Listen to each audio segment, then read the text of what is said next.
In the original Jurassic Park, we see Donald Gennaro leave the kids in the car. If you were Gennaro, would you have also abandoned the kids? And was it understandable, or was he a coward? What if he never abandoned the kids? Would he have survived? Would have one of the others died instead? Would have the car even been thrown over the drop-off? Well, we're going to talk about all these things in today's video. What if Gennaro never left the kids in the car? I often hear criticism of Gennaro hightailing it out of the Jeep when the T-Rex first arrives, with most people believing he's a coward and deserves no sympathy at all. But is that how you feel? Would you react the same in this situation? People react differently to dangerous situations, and there are some people that claim out there that they would stand up and remain resolute if a near 30-foot tall apex predator like a T-Rex was in their vicinity.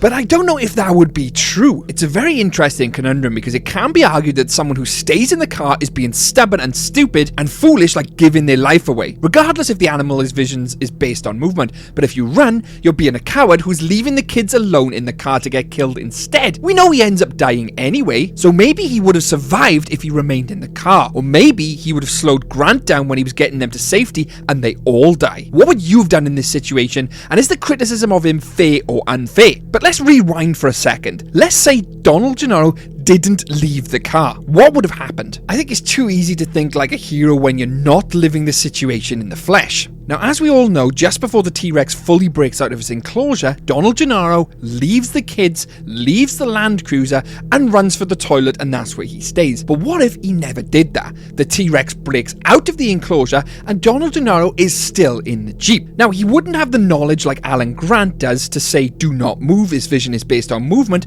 but the likelihood is he most certainly wouldn't have pulled out the massive light that the kids did when he wasn't there. He most certainly would know that that light would attract the animal. So first things first, the T-Rex wouldn't be lured to the Jeep, because as we know in the original Jurassic Park, Gennaro leaves, the kids pick up the light, and the T-Rex comes over. The kids then close the door, which shows the T-Rex there are people inside. Now, because Donald Gennaro wouldn't have pulled out the light, the door wouldn't have been open to begin with, the T-Rex wouldn't even focus on the Jeep. But this does raise another question. Would they have been completely still in that car? Highly unlikely. Donald Gennaro wouldn't have known to have sit still, but the chances are if you see a massive animal coming towards you and you're inside that car, you would want to hide. So Donald Gennaro probably would have told the kids to hunker down into their seats or underneath the seats. Because if you think back to the original movie scene, Rexy isn't all that interested in the cars at all. She only becomes interested when they start making a bunch of noise and turn on the light. But even if he did stay in the car, we do know Gennaro was there because he knew a worker was killed by a raptor. So it begs the question, would he start panicking in the car, even if he stayed in the car, drawing the T-Rex to him anyway? The way he gets startled in the original Jurassic Park and panics and runs away leads me to believe that he's definitely a panicker, and if he stays in the car and saw the T-Rex break out, he may start panicking. This would then inadvertently bring the T-Rex to their location anyway, and the whole set of events which happened in the original movie would now happen in this alternate timeline. But this time, Donald Gennaro would be in the car, so when the T-Rex breaks through the roof, it is highly likely that he may grab Donald Gennaro through that, leading him to die anyway. So in the situation that Donald starts panicking in the car, it still unfolds exactly the same as the movie. Gennaro dies, the car then will be thrown over the edge, yada yada yada. But let's say in this alternate reality, Donald Gennaro didn't panic in the car. They hunker down and stay still. Rexy looks at both cars, gets bored, and moves on down the road. The entire movie would proceed very differently from there. Because let's think, Rexy would have now moved on, Alan Grant would have not gone out the car, nor Ian Malcolm, so they would still be sitting put in the car. No one would have been injured, no cars over the edge. You have Muldoon and Ellie then make their way to them, picking them up. So everyone then leaves in that same vehicle, which Ellie and Muldoon turn up in. But at this stage, Rexy is still roaming around the paddocks. And we do know that Muldoon and Ellie do have that T-Rex chase scene, but that is because they head down the ramp to find the car which went over the drop-off, costing them time, and by the time they come back, the T-Rex is now set upon them. But because things have took now a slightly different turn, the timelines are all out of whack. Would the T-Rex have actually come back sooner and found them all there? But let's go back even further than that, because it does take a substantial amount of time for them to actually launch a rescue operation to send Ellie and Muldoon anyway. By that point, the likelihood is that the entire gang wouldn't still be sat in them cars, they would be making their way to the visitor center on their own. Put yourself in their position. The T-Rex is now left. The other car is sitting in front or behind you.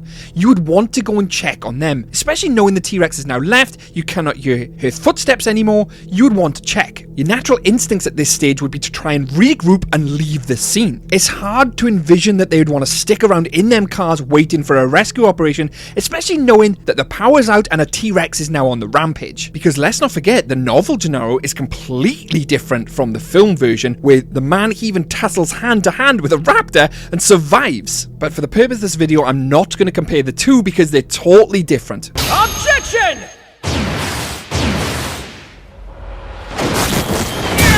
Now you might say, although Rexy might not have been drawn to the car by the light, she may actually start sniffing around and sniff out that people were in the cars, because just before she sees the light, it kind of looks like she might have a sniff around and sniff out prey. And if she did, it'd be highly likely that she would sniff out Grant and Malcolm. But there's a huge problem with this theory, because Rexy, as we know, comes nearly face to face with Lex and Alan Grant, sniffs her nostrils, doesn't even notice that they're there. So to me, in the movie universe, it seems like she doesn't really actually have a good sense of smell. So based on what we said earlier, she will most definitely leave the two cars alone, because we know there'll be no light drawing her to the one car, and she will not be able to sniff out whoever's in the others. So with that being said, and with more certainty, she would have moved on and left the cars alone, bringing us to the situation where they're now in the cars. As I said, it's likely that they would have regrouped in a singular car so they can talk about what the plan is to do next, because that's the only logical next step. They couldn't make a decision without consulting the other group, so the chances are that Alan and Malcolm would have moved to Donald and the kids' car. And at that point, there are two options. Either A,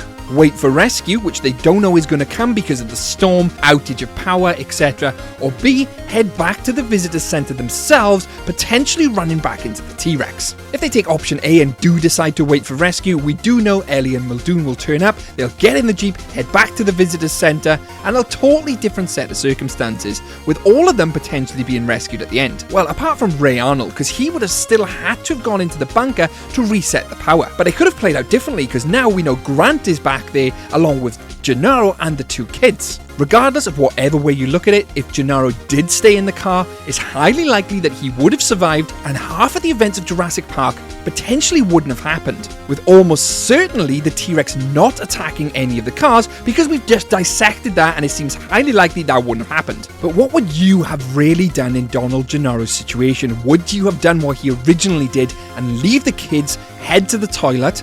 Or do you like to think yourself the hero and actually have stayed in the car protecting the kids? It's very difficult to say. I think it's too easy to think like a hero when you're not living the situation in the flesh. And let's face it, if a giant T-Rex is just broken out of the enclosure, would you really run away, leaving the kids? Personally, I think it's a more smarter decision to stay in the car, but I'm not living in the moment. But anyway, can I solve Jurassic Park related theories? You bet your ass I can. I'd like to thank my YouTube members who are on screen now. Thanks guys. Don't forget to like this video because I worked very hard on it. Don't forget to subscribe. I'm Shadows, and I'll see you in the next Jurassic Park video. Catch you later.